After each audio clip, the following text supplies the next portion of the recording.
오늘 수요 말씀 예배에 오신 모든 분들, 또 온라인으로 함께 하시는 모든 분들을 진심으로 환영하고 축복합니다. 기도하고 예배 시작합니다. 하나님 아버지, 주님 앞에 예배드립니다. 마음과 정성과 뜻을 다하여 드리는 이 예배를 기쁘게 흠향하여 주시고 한량없는 복으로 넘치도록 우리에게 부어 주시옵소서. 주실 은혜 사모하며 예수님의 이름으로 간절히 기도드리옵나이다. 아멘. 우리 찬송가 588장 공중나는 새를 보라 함께 찬양하도록 하겠습니다.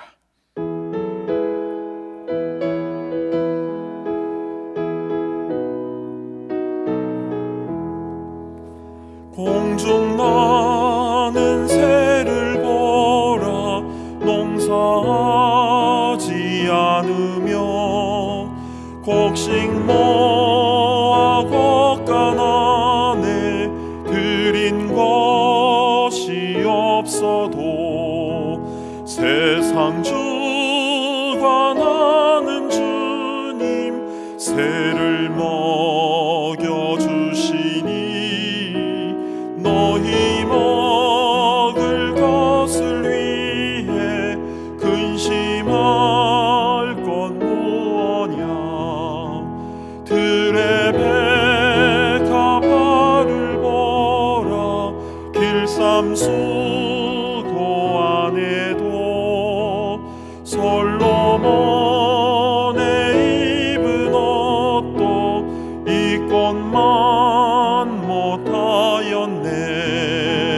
아궁 속에 던질 불도 귀히 피시거든 사랑하는 자녀들을 입히시지 않으랴. 아멘. 너희들은 세상에서 무엇 먹고 마시며 무슨 옷을 입고 살까 염려하지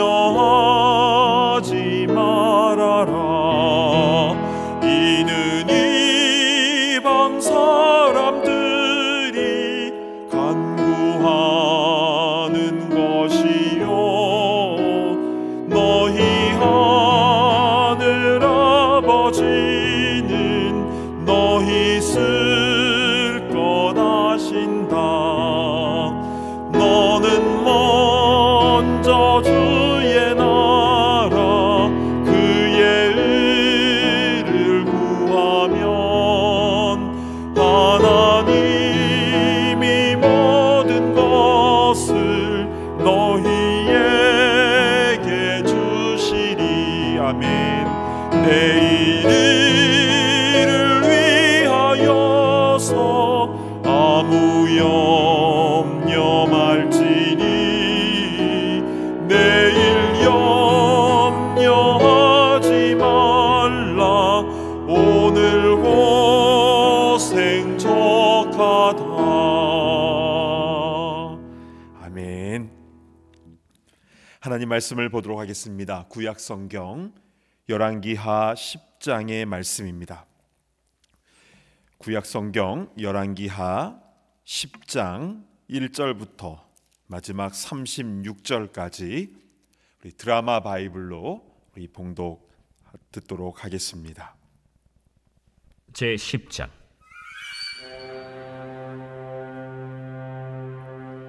아합의 아들 70명이 사마리아에 있는지라 예후가 편지들을 써서 사마리아에 보내서 이스라엘 귀족들 곧 장로들과 아합의 여러 아들을 교육하는 자들에게 전하니 일러스되 너희 주의 아들들이 너희와 함께 있고 또 병거와 말과 견고한 성과 무기가 너희에게 있으니 이 편지가 너희에게 이르거든 너희 주의 아들들 중에서 가장 어질고 정직한 자를 택하여 그의 아버지의 왕좌에 두고 너희 주의 집을 위하여 싸우라. 그들이 심히 두려워하여 이르되 두 왕이 그를 당하지 못하였거든 우리가 어찌 당하리요. 하고 그 왕궁을 책임지는 자와 그 성읍을 책임지는 자와 장로들과 왕자를 교육하는 자들이 예후에게 말을 전하여 이르되 우리는 당신의 종이라. 당신이 말하는 모든 것을 우리가 행하고 어떤 사람이든지 왕으로 세우지 아니하리니 당신이 보기에 좋은 대로 행하라. 예후가 다시 그들에게 편지를 붙이니 일렀으되 만일 너희가 내 편이 되어 내 말을 너희가 들으려거든 너희 주의 아들 된 사람들의 머리를 가지고 내일 이맘때에 이스라엘에 이르러 내게 나오라. 왕자 70명이 그 성읍의 귀족들 곧 그들을 양육하는 자들과 함께 있는 중에 편지가 그들에게 이르매 그들이 왕자 70명을 붙잡아 죽이고 그들의 머리를 광주리에 담아 이스라엘 예후에게로 보내니라. 사자가 와서 예후에게 전하여 이르되 그 무리가 왕자들의 머리를 가지고 왔나이다. 두 무더기로 싸 내일 아침까지 문 어귀에 두라. 이튿날 아침에 그가 나가서서 뭇 백성에게 이르되 너희는 의롭도다. 나는 내 주를 배반하여 죽였거니와 이 여러 사람을 죽인 자는 누구냐? 그런즉 이제 너희는 알라. 곧 여호와께서 아합의 집에 대하여 하신 말씀은 하나도 땅에 떨어지지 아니하리라. 여호와께서 그의 종 엘리야를 통하여 하신 말씀을 이제 이루셨도다. 예후가 아합의 집에 속한 이스라엘에 남아있는 자를 다 죽이고 또 그의 귀족들과 신뢰받는 자들과 제사장들을 죽이되 그에게 속한 자를 하나도 생존자를 남기지 아니하였더라. 예후가 일어나서 사마리아로 가더니 도중에 목자가 양털 깎는 집에 이르러 예후가 유다의 왕 아하시아의 형제들을 만나 묻되 너희는 누구냐? 우리는 아하시아의 형제라. 이제 왕자들과 페오의 아들들에게 문안하러 내려가노라. 사로잡으라. 곧 사로잡아 목자가 양털 깎는 집 웅덩이 곁에서 죽이니 40명이 하나도 남지 아니하였더라. 예후가 거기에서 떠나가다가 자기를 맞이하러 오는 레갑의 아들 여호나답을 만난지라.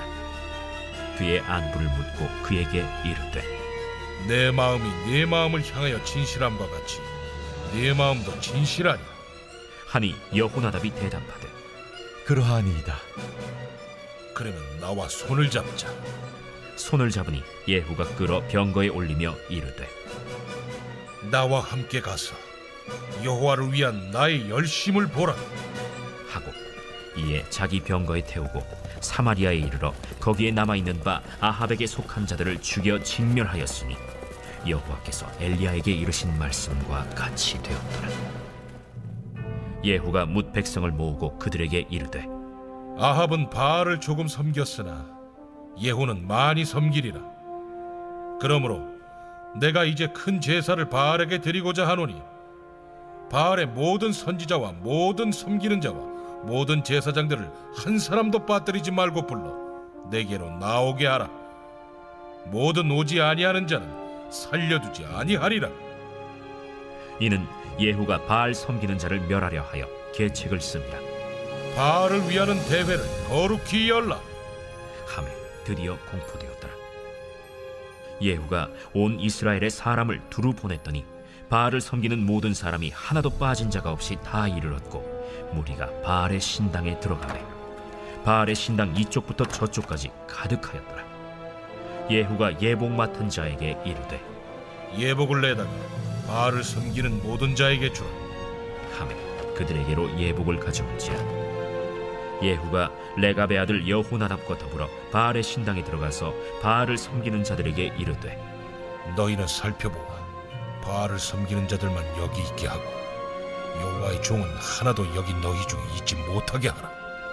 하고 무리가 번제와 다른 제사를 드리려고 들어간 때 예후가 80명을 밖에 두며 이르되 내가 너희 손에 넘겨주는 사람을 한 사람이라도 도망하게 하는 자는 자기의 생명으로 그 사람의 생명을 대신하리라. 번제 드리기를 다하매 예후가 호위병과 지휘관들에게 이르되 들어가서 한 사람도 나가지 못하게 하고 죽이라. 호위병과 지휘관들이 칼로 그들을 죽여 밖에 던지고 바알의 신당 있는 성으로 가서 바알의 신당에서 목상들을 가져다가 불사르고 바알의 목상을 헐며 바알의 신당을 헐어서 변소를 만들었더니 오늘까지 이르니라. 예후가 이와 같이 이스라엘 중에서 바알을 멸하였으나 이스라엘에게 범죄하게 한 느밧의 아들 여로보암의 죄, 곧 베델과 단에 있는 금송아지를 섬기는 죄에서는 떠나지 아니하였더라.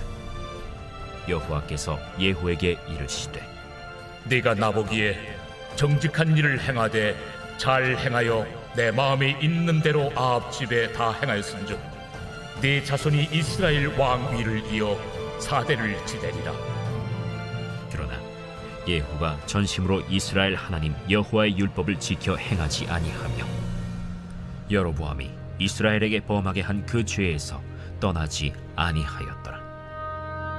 이때 여호와께서 이스라엘에서 땅을 잘라내기 시작하시매 하사엘이 이스라엘의 모든 영토에서 공격하되 요단 동쪽 길르앗 온 땅 곧 갓 사람과 르우벤 사람과 므낫세 사람의 땅 아르논 골짜기에 있는 아로엘에서부터 길르앗과 바산까지 하였더라. 예후의 남은 사적과 행한 모든 일과 업적은 이스라엘 왕 역대 지략에 기록되지 아니하였느냐. 예후가 그의 조상들과 함께 잠에 사마리아에 장사되고 그의 아들 여호아하스가 그를 대신하여 왕이 되니라. 예후가 사마리아에서 이스라엘을 다스린 횟수는 28해이더라. 기도합니다. 하나님 아버지, 오늘 열왕기하 10장의 말씀을 통하여 우리에게 주시는 그 음성 듣게 하여 주시고 주신 말씀 그대로 순종하며 나아가게 하여 주시옵소서. 예수님의 이름으로 기도드리옵나이다. 아멘.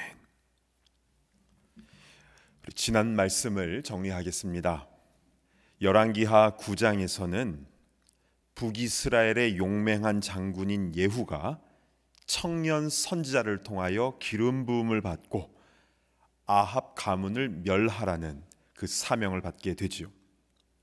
그리고 예후는 곧 주위 장수들로부터 왕으로 추대를 받고 제일 먼저 아합의 아들이자 당시 북이스라엘의 왕이었던 요람을 죽이기 위하여 움직입니다.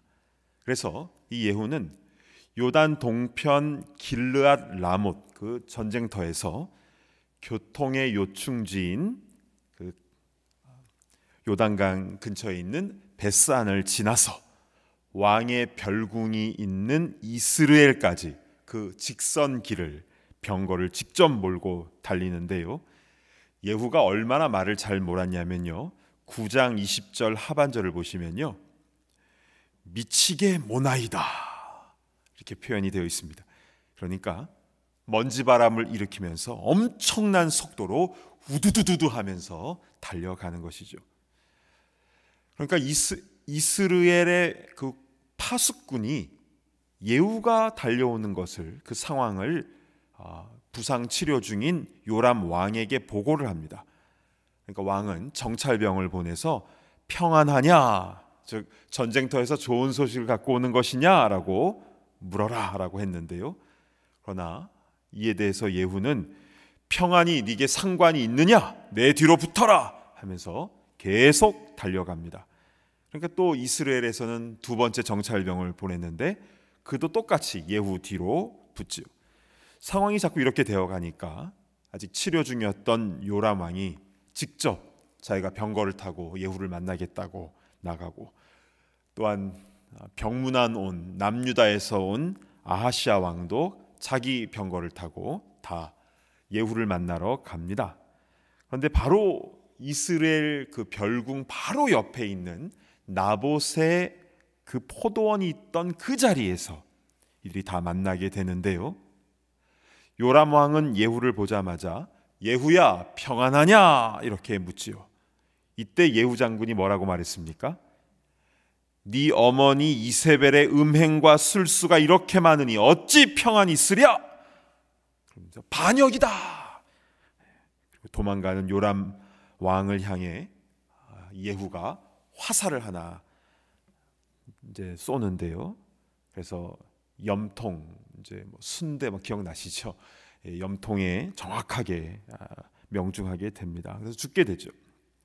또한 병문안 왔던 남유다 왕 아하시아도 이 아합 가문과 이 사둔지간들입니다. 그래서 예후 앞에서 도망가다가 결국 무깃도에서 죽게 되죠.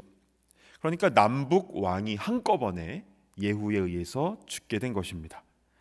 자, 그러면 이세벨은 어떻게 됩니까? 성경에 2197명의 실명이 거론된 인물들이 나오는데요, 아마 그 중에서 가장 표독스러운 사람이 이세벨이 아닌가 싶습니다. 얼마나 악했으면 요한계시록의 7교회에 대한 칭찬과 책망의 내용이 나오지 않습니까? 지금 터키 지역에 있는 그 7교회를 향한 말씀 중에 두아디라 교회가 있는데요, 그 교회가 어떤 책망을 받았는지 계시록 2장 20절 한번 가보실까요? 그러나 내게 책망할 일이 있노라. 자칭 선지자라 하는 여자 이세벨을 내가 용납함이니. 그러니까 이세벨을 추종하고 숭배하는 자들이 신약 시대에도 있어서 이 두아디라 교회를 음행과 우상 숭배로 교회를 흔들어 놓았던 것입니다. 참, 요한계시록까지 이세벨이 나오는 걸 보면 참 얼마나 악한 여인인가를 우리가 보게 됩니다. 근데 이 이세벨은요, 자기 아들 요람 왕이 죽었다는 얘기를 듣고도 눈 하나 깜빡하지 않습니다. 오히려 태연하게 눈 화장을 하고 머리를 다듬지요. 그리고 예후가 이스라엘 성 안으로 들어오는 것을 보면서 창밖을 쳐다보고 독서를 예후에게 내뱉는데요, 결국 그 옆에 있던 신하들 내시들이 이세벨을 창밖으로 던져서 이세벨은 죽게 됩니다. 이세벨은요, 이스라엘 사람이 아니죠.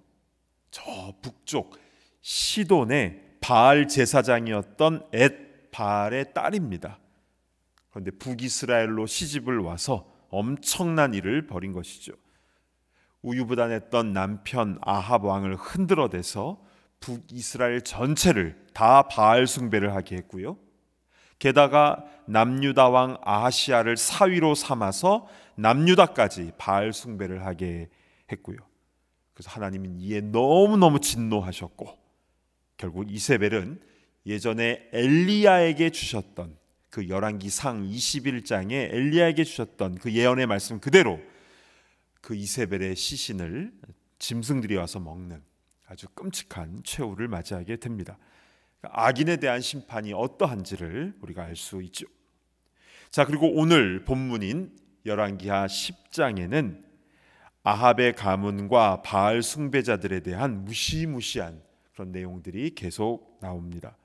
먼저 사마리아에 있던 아합의 아들 70명에 대한 심판이 나오는데요, 현재 예후가 있는 곳은 별궁이 있는 이스라엘입니다. 거기서 이세벨을 죽이고 거기서 계속 머무르고 있는데요, 자, 이 이스라엘에서 이제 바로 앞에 요람 왕도 죽었고 또 이세벨도 죽었고, 그런데 이 이스라엘에서 예후는 사마리아로 자기가 직접 가기 전에 먼저 편지 한 통을 씁니다.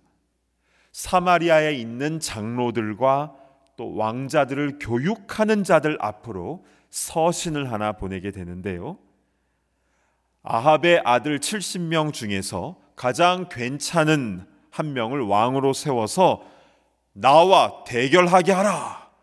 그게 10장 1절, 2절, 3절의 내용입니다. 그 편지를 받은 사마리아 성의 귀족들은요, 두려워 떨지요. 아, 예후가 남북 왕 모두 죽였는데 우리가 어떻게 당하냐. 그래서 예후에게 이렇게 답장을 보냅니다. 우리는 당신의 종입니다. 우리는 이 왕자들 중에서 왕으로 세우지 않을 겁니다. 우리는 예후 당신이 시키는 대로 하겠습니다 라는 항복 편지를 이스라엘로 보냅니다. 그러자 예후는 그 편지를 받고 다시 사마리아 성으로 편지를 보내는데요, 그대들이 정말 그렇게 생각한다면 당신들이 직접 그 아합의 아들 70명을 죽이라, 이렇게 말합니다. 그래서 사마리아 성에 있던 장로들과 리더들이 아합의 아들 70명을 직접 죽여서 그 시신을 이스라엘로 보내오게 되는데요, 그때 예후는 이스라엘에 있던 많은 사람들 앞에서 그 시신을 보여주면 이렇게 얘기하는데요, 10장 10절의 내용입니다. 여호와께서 아합의 집에 대하여 하신 말씀은 하나도 땅에 떨어지지 아니하리라. 여호와께서 그의 종 엘리야를 통하여 하신 말씀을 이제 이루셨도다 하니라. 엘리야를 통해 주신 그 아합 가문에 대한 심판의 말씀이 하나도 땅에 떨어지지 않고 그대로 이루어졌다라는 고백을 한 것입니다. 그 후에 예후는 직접 이제는 이스라엘에서 사마리아로 그 20마일 거리를 남쪽으로 이동을 하게 되는데요. 그런데 가는 도중에 양털 깎는 집에 잠깐 머무르게 됩니다. 그런데 거기서 자신이 이미 죽인 그 남유다 왕 아하시야의 형제들 42명을 만나게 되는데요. 이 42명은요 지금 세상이 어떻게 돌아가는지를 전혀 모르고 있습니다. 그래서 자기들은 아합의 아들들에게 문안 인사 가는 중이라고 그렇게 말하다가 결국 그들도 다 예후에 의해서 죽임을 당하게 됩니다. 예후는 한치의 예외도 두지 않습니다. 이렇게 그들을 죽인 후에 예후가 이제 그 집에서 나와서 사마리아 성으로 가는 도중에 이번에는 중요한 한 사람을 만나게 됩니다. 자, 10장 15절을 보실까요? 예후가 거기에서 떠나가다가 자기를 맞이하러 오는 레갑의 아들 여호나답을 만난지라. 자, 그는 레갑의 아들 여호나답이라는 사람입니다. 이 사람은 굉장히 중요한 사람인데요. 이 레갑 족속들은요, 이스라엘이 가나안 땅에 정착한 후에도 이들은 오랫동안 유다 광야에 살면서 유목 생활을 했습니다. 그런데 이들의 특징이 있었는데 크게 두 가지입니다. 첫 번째는 절대로 입에 술을 대지 않았습니다. 마치 나실인처럼요. 두 번째는 하나님만을 섬기면서 공동체 생활을 했습니다. 그러니까 아주 신실한 사람들이었죠. 나중에 예레미야 선지자가 남유다가 멸망하기 전에 이 레갑 족속을 예루살렘 성전으로 데리고 옵니다. 그래서 백성들에게 회개를 촉구하는 그 사역을 예레미야가 이 레갑 족속들과 함께 한 것이죠. 그러다가 바벨론으로 포로로 다 잡혀가서 있다가 다시 예루살렘으로 이 레갑 족속들도 다시 복귀를 하게 됩니다.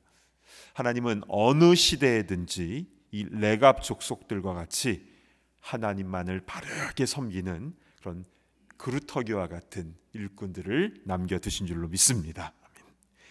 자, 그래서 이 예후는요 레갑의 아들 여호나답과 손을 잡고 북이스라엘의 수도 사마리아 성으로 같이 들어갑니다. 가서 아합에게 속한 자들을 다 진멸하고 특별히 전국의 바알 숭배자들을 다 사마리아에 있는 바알 신전으로 다 불러 모아서 이들 모두를 다 진멸하는데요. 특별히 10장 27절 한번 보실까요? 바알의 목상을 헐며 바알의 신당을 헐어서 변소를 만들었더니 오늘까지 이르니라. 자, 변소라고 하면 요즘 젊은 청년들은 잘 모르더라고요. 변소라는 단어 자체를 모르는데요. 예전에는 이 집 밖에 건물 밖에 이제 변소가 있었고 특히 이제 겨울 같은 때는 밤에 일어나서 이제 변소 가기 싫으니까 요강을 다 이렇게 뭐 갖다 놓고 있지 않았습니까? 그러다가 이제 잘못해서 이렇게 발에 걸리면 막 다 쏟아지기도 하고 그랬었는데 자 바알의 신당을 헐어서 그곳을 변소로 만들었다라고 했는데요. 자 그런데 재미있는 게 있습니다. 지금도 이스라엘에 라기스라는 지역이 있는데요. 이 텔 라기스에 가면 여기는 지금도 계속 발굴 작업이 한창입니다. 여기 한국 팀들도 와서 발굴을 하고 있는데요. 그런데 최근에 무엇이 발굴이 됐냐면요. 이 제단들이 우상 신에게 제단을 드리는 그 제단이 발견이 됐는데 신기하게도 양 끝에 이 뿔들이 다 잘려 있습니다. 잘려 있는 그게 이제 발굴이 된 겁니다. 근데 더 흥미로운 것은 무엇이냐면 그 자리에서 돌로 만든 변기가 발견되었다는 것입니다. 사진 한번 보실까요?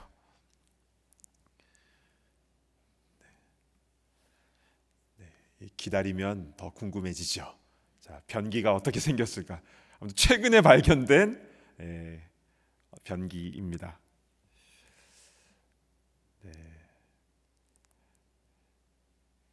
다음번에 보여드리겠습니다. 네.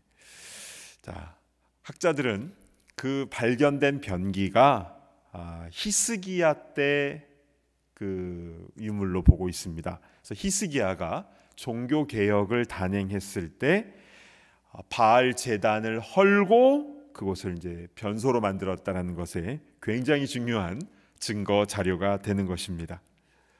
자, 오늘 본문의 예후도 사마리아의 바알 신당을 허물고 그것을 변소로 만드는 일을 한 것입니다. 그러니까 우상 숭배가 얼마나 더러운 것인지를 백성들에게 그냥 그대로 보여주는 것입니다. 여러분, 이렇게 이세벨로 인하여 온 이스라엘 관대에 퍼졌던 이 바알 숭배의 관습을 다 무너뜨리고 제단을 헐고 이렇게 멋있게 개혁을 한다라는 것은 참으로 신나는 일입니다. 그러나 한편으로는 그 과정 속에서 예후가 너무 많은 사람을 처형하지 않습니까? 이렇게 드라마 바이블로 딱 들을 때에도 막 칼소리가 창창 나면서 으악 하는 소리가 났는데요, 실제 그 현장은 너무나 참 피 튀기는 그런 상황이었겠죠. 참 무섭게 느껴지기도 합니다. 그러니까 이세벨이나 아니면 그 아들 요람 같은 경우는 그렇게 처형을 했다 해도 왕자들이나 남유다 친척들, 관련된 친척들까지 그렇게 다 진멸했다라는 것은 70명, 42명, 우린 마음이 좀 불편해지지 않습니까? 한 번 더 기회를 주었으면 어땠을까? 이런 생각도 솔직하게 듭니다. 그런데 여러분, 이 무서운 심판의 내용은 이 세상 모든 사람들에게 주시는 하나님의 엄중한 말씀입니다. 이 아합에 속한 모든 사람들의 죽음은 이 세상 마지막 심판 때에 일어날 사단 마귀에게 속한 자가 어떻게 심판받는가에 대한 중요한 예표인 것입니다. 노아 홍수 때에는요, 노아의 가족 8식구들은 다 살았습니다. 그런데 예후의 심판 때에는 아합의 가문에 속한 모든 식구들은 다 죽었습니다. 우리가 노아의 식구가 되느냐 아니면 아합의 식구가 되느냐, 그것을 성경 우리에게 보여주시는 것이죠. 아니, 하나님은 사랑의 하나님이신데 무슨 그렇게 무서운 심판을 하신다고 하시나? 구약시대 때나 그렇게 심판이 있지 신약시대 때는 이후부터는 하나님 다 사랑으로 용서하시는 거 아니야? 이렇게 말하는 사람들도 있습니다. 그렇게 말하는 이단들도 있고요, 또 미국 목사님들 가운데서도 그렇게 말하는 사람들도 보았습니다. 그런데 여러분, 사랑 많으신 예수님께서 가장 무서운 심판에 대해서 제일 많이 말씀하셨다는 것을 알고 계십니까? 물론 주님은 기다려주시고 참아주십니다. 노아 시대 때에도요, 사람들의 죄가 관영했다, 그러니까 흘러 넘쳤다라고 했는데, 그래서 죄가 많으니까 그냥 물로 심판하신 것 같지만, 그러나 유다서에 보면요, 에녹이 그 홍수 전에 하나님의 심판을 전하면서 강하게 회개를 촉구할 것을 설교하는, 사람들에게 회개를 촉구하는 내용이 나옵니다. 그리고 이 에녹의 아들 무드셀라는요, 무드셀라, 이 이름의 뜻이요, 그가 죽으면 심판이 온다라는 뜻입니다. 그리고 이 무드셀라가 969세를 살지 않았습니까? 우리는 최장수왕이라고만, 인물이라고만 알고 있는데, 그런데 무드셀라가 죽던 바로 그 해에 실제로 노아 홍수가 터집니다. 창세기 보시면서 한번 계산해 보시기 바랍니다. 정확하게 969년에 죽고 홍수가 임하게 됩니다. 다시 말하면 하나님은 969년 동안 계속 기다려주시며 이제 곧 심판이 임하니까 회개하며 돌아오라, 계속 기회를 주신 것입니다. 그러나 방주의 문이 닫히고 나서는 다시 열리지 않습니다. 아합의 가문들도 마찬가지죠. 엘리야와 엘리사, 그리고 미가야, 그리고 수많은 선지자들이 그렇게 회개를 촉구했고, 심지어 갈멜산에서는요, 하늘에서 불이 떨어지지 않았습니까? 아합 왕이 그걸 다 봤거든요. 그러나 하나님의 그 능력을 다 체험하고 나서도 그들은 여전히 바알 숭배를 합니다. 그때에 그 아합은 먼저 아람과의 전투에서 먼저 사망하게 되고, 그러고도 또 회개하지 않고 똑같이 바알 숭배할 때에 그 모든 식구들, 그 가문들이 다 심판받게 된 것입니다. 우리도 마찬가지입니다. 주님이 계속 기다려 주실 것 같다고, 기회가 아직 있다라고 그렇게 쉽게 생각하다가 갑자기 그날이 임하게 되는 것이죠. 그때는 너무 늦은 겁니다. 우리는 아합의 가문이 아니라 노아의 가문이 되어서 구원의 방주 안에 들어가야 되는 줄로 믿습니다. 아멘. 자, 이렇게 예후를 통해서 아합 가문에 무서운 심판이 임하게 되었는데요. 그런데 이렇게 하나님의 심판의 도구로 쓰임받은 이 예후가 그 이후에는 어떻게 되었을까요? 하나님의 심판이 어떻게 임하게 되는지 너무나 잘 알고 있었던 이 예후는 늘 하나님을 경외하고 신실하게 그렇게 살았을 것 같은데요. 참 그랬으면 좋겠는데, 그런데 10장 28절 말씀 한번 보실까요?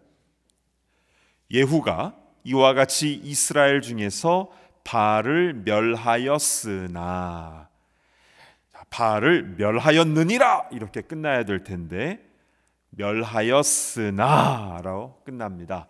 그리고 그 다음 절인 29절을 보실까요?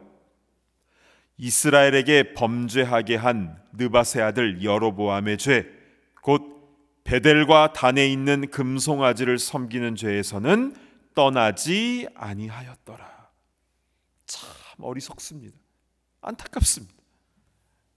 하나님께 기름 부음을 받아서 아합 가문과 그 바알 숭배자들을 그렇게 심판했으면, 그럼 그 이후에는 오직 하나님만을 섬겨야지, 베델과 단에 있는 금송아지는 뭡니까?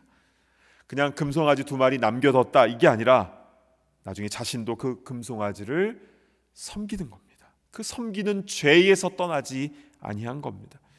우리는 이런 예후의 모습을 볼 때에 좀 어리둥절해지게 되지요. 왜 그랬을까? 그리고 결국 예후는 이런 금송아지 숭배로 인하여 아람 왕 하사엘에게, 하사엘도 기름 부음 받지 않았습니까? 이 하사엘을 통하여 북이스라엘이 공격을 받습니다. 그래서 요단강 동편에 있는 르우벤, 갓, 므낫세의 반지파는 아람의 공격으로 엄청난 피해를 당하고 그들의 영토가 줄어들게 됩니다. 즉 하나님 말씀을 온전히 지키지 않고 여로보암이 만들었던 그 금송아지 숭배를 했을 때에 하나님으로부터 또 이런 벌을 받게 된 겁니다. 그러다가 예후가 나중에 죽고 그 아들 여호아스가 11대 북이스라엘 왕이 되었다. 이것이 열왕기하 10장의 마무리입니다. 여러분, 왜 예후가 금송아지를 숭배했을까요? 우리는 그 이유를 잘 파악을 해야 됩니다.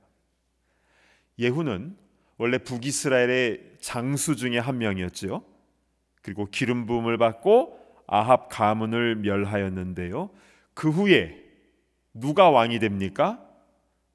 예후 자신이 북이스라엘의 10대 왕이 되었지요. 그리고 남유다와의 관계는 최악입니다. 왜냐하면 남유다 왕 이 아하시아까지 예후가 죽이지 않았습니까? 그리고 그 다음에는 이 죽은 아하시아의 엄마인 아달랴가, 이게 이세벨의 딸이거든요. 이 아달랴가 남유다의 왕이 되었으니 얼마나 남북 관계가 철천지 원수지간이었겠습니까? 그러다 보니 예후는 예루살렘 성전이 있는 남유다와 구별되게 북이스라엘 안에서 자신의 권력을 강하게 유지하고 싶었을 겁니다.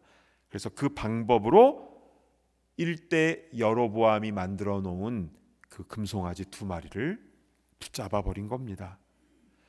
그러니까 왕이 되어서 한번 권력의 맛을 보고 나면 이렇게 첫 마음을 잃어버리는 것 같습니다. 그런데 우리는요, 이 예후의 변심에 대해서 우리는 성경 안에서 그 실마리를 찾았으면 좋겠는데요. 10장 16절에는 이에 대한 중요한 말씀이 나와 있습니다. 이르되 나와 함께 가서 여호와를 위한 나의 열심을 보라 하고 이에 자기 병거에 태우고.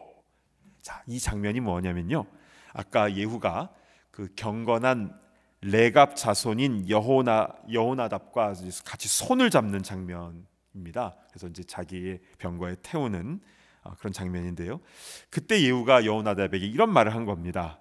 여호와를 위한 나의 열심을 보라.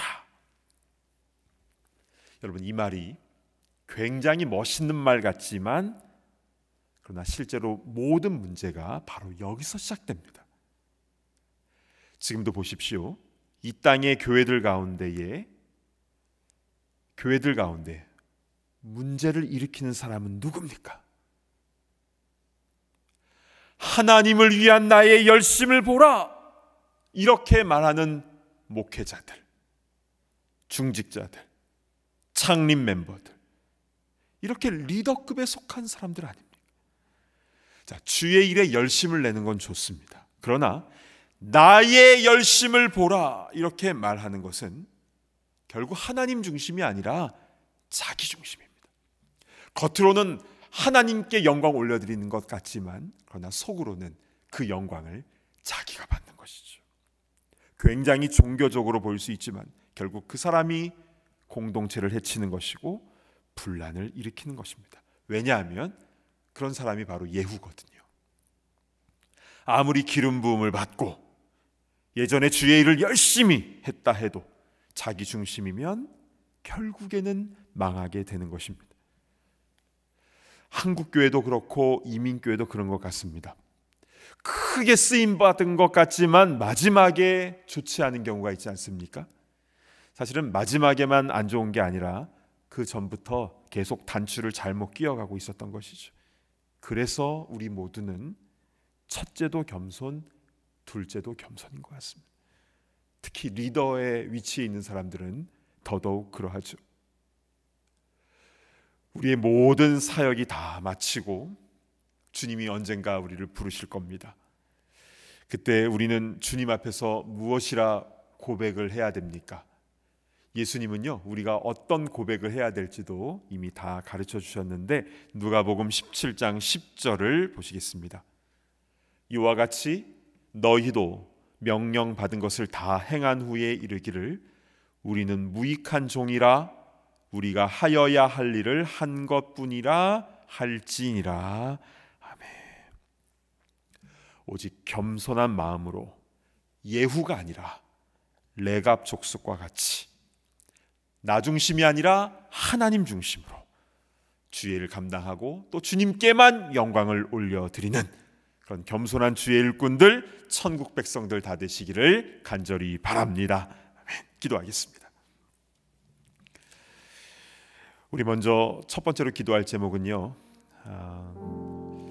우리 추수감사절에 대해서 좀 기도했으면 좋겠습니다. 내일이 땡스기빙 데이인데요, 추수감사절은 두 가지 의미가 있습니다. 첫 번째는 감사하는 마음을 하나님께 올려드리는 것이고, 두 번째는 우리가 추수할 것에 대한 결산입니다. 열매 맺지 못하는 무화과 나무는 마르게 되는 겁니다. 그리고 이 예후와 같이 하나님을 향한 나의 열심을 보라, 결국 그렇게 나 중심으로 가면 금송아지 붙잡게 되는 것이죠. 이 시간 우리 함께 기도할 때에 이 추수의 계절에 겸손하게 내가 해야 할 일을 한 것뿐입니다. 어떤 사람의 칭찬이나 어떤 보상이나 그런 것을 이야기하기 전에 먼저 겸손하게 주의 일을 감당하는, 그래서 열매 맺는, 주님께만 영광 올려드리는 주의 종이 되게 하여 주시옵소서. 우리 함께 통성으로 기도하며 나아갑니다. 하나님 아버지, 은혜를 베풀어 주시기를 간절히 소망합니다. 주님, 은혜를 베풀어 주시옵소서. 겸손한 주의 종 되게 하여 주시옵소서. 나 중심이 아니라 하나님 중심으로 살아갈 수 있도록 인도하여 주시고, 주님께서 맡겨주신 그 직분, 그 사명 온전히 감당하는 데 부족함이 없도록 주님 인도하여 주시옵소서. 아버지 하나님, 열매 맺지 못하는 무화과 나무가 두렵습니다. 나 중심으로 나의 열심을 보라 하면서 자기의 공을 쌓는 자가 될까 두렵습니다. 주님, 첫째도 겸손, 둘째도 겸손, 더욱더 겸손한 마음으로 주님께서 맡겨주신 그 달란트를 땅에 묻어서 충성을 다할 수 있도록 인도하여 주시고, 주님 앞에 결산하는 날 주님 앞에 부익한 종임을 고백하며 주님께서 주시는 그 상급을 받아 누리는 우리 모두가 다 될 수 있도록 인도하여 주옵소서. 아버지 하나님 필요해서 아버지 하나님 땅 가운데서 해야 할 많은 일들 아버지 하나님 잘 감당할 수 있도록 인도하시고, 아버지 그 열매로 주님께 영광 올려드리게 하여 주시옵소서. 주님 감사합니다. 우리 한 가지 더 위해서 기도할 때에 우리 이웃들을 위해서 중보적 기도를 하겠습니다.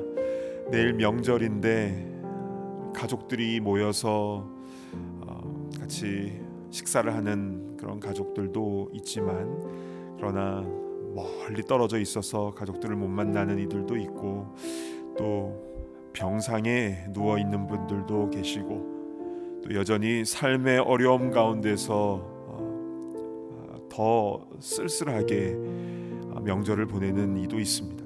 그래서 우리 함께 우리 이웃들을 위해서 우리 중보적 기도를 드리겠는데요. 외로움에 있는 이들을 주님께서 찾아가 주시고 그 마음 가운데 위로하여 주시고, 또한 질병 가운데 이들에게 치유와 회복의 은혜를 허락하여 주시옵소서. 믿음이 연약한 자에게, 또 주님 아직 영접하지 못한 자에게 노아의 가족이 되는 그 역사가 일어나게 하여 주시옵소서. 우리 기도가 필요한 이웃들을 위하여 이 시간 간절한 마음으로 함께 기도하며 나아갑니다. 하나님 아버지 우리 이웃들을 위하여 기도합니다. 주님, 내일 명절입니다. 추수 감사의 명절을 맞이해서 또 가족들끼리 함께 식사를 하며 또 기쁨을 나누지만, 또 이런 명절에 가장 쓸쓸하고 외로운 이들이 있습니다. 주님, 몸이 약하여서 또한 가족들과 떨어져 있어서 또 여러 가지 삶의 어려움 때문에 힘들어하고 있는 일이 있습니다. 주님 찾아가 주시고 또 우리를 통하여 주의 사랑이 전해질 수 있도록 인도하여 주시옵소서. 아버지 하나님, 아픈 자들에게 치유의 은혜를 허락하여 주시옵소서. 아버지 하나님, 내가 정상적으로 접할 수 있도록 인도하여 주시고, 아버지 모든 암세포들이 다 물러갈 수 있도록 인도하여 주시고, 몸속에 있는 모든 병마들이 예수님의 이름 가운데 다 물러가는 역사가 일어나게 하여 주시옵소서. 아버지의 치료가 속히 일어날 수 있도록 인도하시며, 그 치료의 명선으로 인하여 아버지의 몸과 마음과 영과 믿음이 회복되는 역사가 일어날 수 있도록 인도하여 주시옵소서. 삶의 문제로 인하여 답답해하고 있는 이들을 지금 기억하여 주시고, 아버지의 소망 되신 주님만을 붙잡고 나아가게 하시고, 그 주님께서 인도의 힘을 경험하며 내일 일을 염려하지 않고 주님으로 채워지는 그 풍성함과 감사의 마음이 샘솟을 수 있도록 은혜를 베풀어 주시옵소서. 주님, 그 은혜를 우리 이웃들에게, 우리 가족들에게 허락하여 주시옵소서. 사랑하는 주 하나님, 참으로 감사를 드립니다. 오늘 열왕기하 10장의 말씀을 통하여 하나님의 심판이 얼마나 무서운지 깨닫게 되었습니다. 아합의 가문이 아니라 노아의 가문이 될 수 있도록 인도하여 주시고, 그 방주에 올라타는 그 구원의 기쁨을 누리며 나아가는 천국 백성 다 되게 하여 주시옵소서. 또한 이 마지막 때에 우리에게 주신 그 사명이 있는 줄로 믿사오니, 첫째도 겸손, 둘째도 겸손함으로 주님께서 맡겨주신 직분 충성되게 감당하는 주의 귀한 일꾼 다 되게 하여 주시옵소서. 어느 순간에라도 나의 열심을 드러내거나 사람들에게 칭찬이나 어떤 보상을 받으려고 하지 않도록 인도하여 주시고, 주님께서 주시는 하늘의 상급 바라보며 겸손하게 나아가는 주의 귀한 일꾼들 다 되게 하여 주시옵소서. 주님, 지금도 아파하며 힘들어하며 외로워하고 있는 우리의 이웃들과 가족들과 교우들이 있습니까? 주여, 불쌍히 여겨 주시고 특별한 은혜를 허락하여 주셔서 위로하여 주시고 소망 주시고 또 치유의 은혜를 허락하여 주시고, 연약한 믿음이 굳건해지며 곁길로 나갔던 자들이 주님께로 돌아오는 역사가 일어나게 하여 주시옵소서. 또 그 귀한 일에 우리를 사용하실 줄로 믿사오며 예수님의 이름으로 간절히 기도드리옵나이다. 아멘.